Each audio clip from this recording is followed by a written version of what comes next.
So I keep sparring with this woman on my site. I think she's a woman. It just kind of feels like one. Her name is Smiling Teacher, and one of the interesting things about Smiling Teacher is, like a couple of trolls, she wants me to, quote, take responsibility for my actions. Well, I totally get that. I agree with her. We should be all taking responsibility for our actions.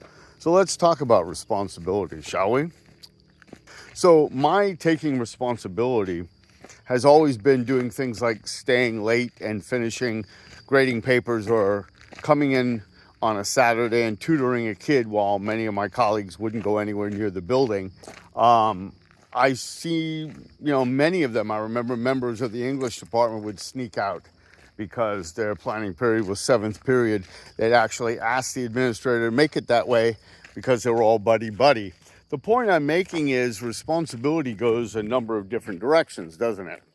And sometimes, even if you end up, as I did, in a bad way, you did it for the right reasons. You took responsibility for what amounted to a child that you thought would be, flies out here, that you thought would be being attacked by somebody out there in the world who really did want to make harm for them. Not only that, in the 6.5 years since I've been in this situation where I've been fighting the injustice of the sex stings, I have encountered police officers who have been court officers, corrections officers, and in unguarded moments, judges admitted that the stings are not like Smiling Teacher and other trolls would like to think, where it's simply a matter of somebody got caught, they don't want to admit it, and they're, quote,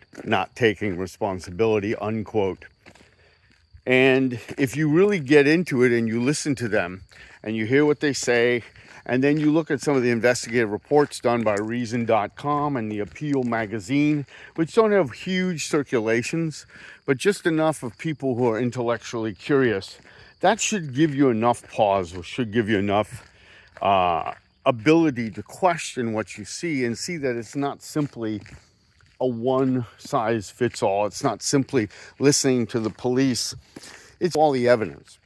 Well, if you go on my site, ICAC Unpacked here, you will read a number of documents that I post on there. I'm going to be speaking of many more, I think. But I post them. I post the research about it. Almost nobody reads it.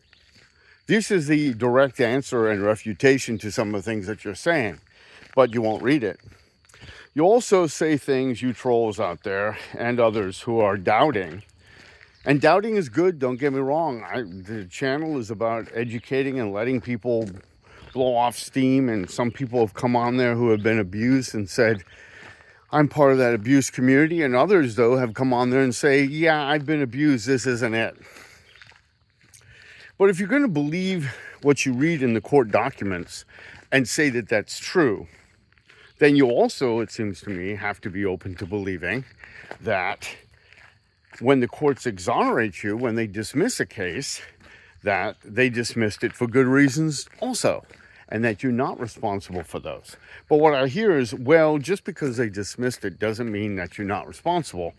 And yet they can't see that just because you were convicted doesn't mean that the court could have made a mistake. In fact, there's no way the court could have made a mistake, because the evidence of that is you were convicted. Food for thought.